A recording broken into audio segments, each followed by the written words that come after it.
The main difference between obviously ocean and marine lifeguarding versus a lake is there's no surf. When you're down at the ocean and the beach area, you've got a very vast, wide area for people to spread out and swim.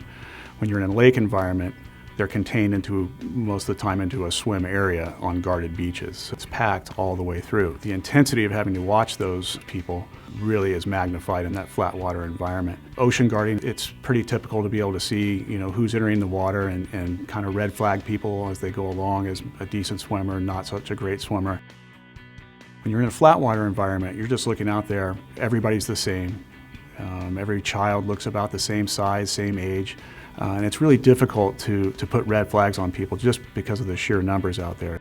We only keep our lifeguards in our environment at Lake Mission Viejo in the tower for no longer than 2 hours at a time because it is so intense. Our rescue rate is lower, and because we don't have the surf, people aren't getting into the same type of trouble that you would see down in an ocean environment. So we have 2 designated swimming areas, got large park facilities as well. For picnicking and activities. As far as boating goes, we offer any party boats, which is a variety of fishing boats, sailing. We have pedal bikes, pedal boats, stand-up paddle boards, and kayaks. The level of trust that's put in the lifeguards, I think, is a lot higher in a flat water environment because it seems so benign to parents. I think that parents oftentimes take maybe what the lifeguard has to say regarding prevention and safety for granted. It would make our job a lot easier if parents would trust the knowledge we've gained and the professionalism that we have and listen to us and really take it to heart.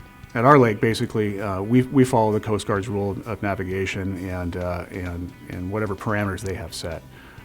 So any child under the age of 13, we make wear a life jacket at all times when they're on the water. So whether they're renting a boat from us, whether they have their own boat, they have to have a life jacket at all times. We also recommend before people even rent a boat that, hey, if you're going out, you're kayaking, you're stand-up paddleboarding, whatever it is, if you're not totally sure in yourself out in an open water environment, please wear your life jacket. So it plays a real big part, and we're very strict about that out on the water. I've heard of so many situations where life jackets save lives. Wear a life jacket, especially when you're out on vessels and boats. Especially for younger kids, because you don't know what the conditions are going to do. You could have a sudden turn of the boat or a sudden wave rocks you and moves the boat. If there's a boat issue and you have to sit in the water for 1 to 2 hours, that life jacket is going to make a difference. You never know what's going to happen on a boat, and just for extra safety measures, you want to be able to have that so you can stay afloat. It's important to wear a life vest while you're boating, but in the surf line, they're not as effective.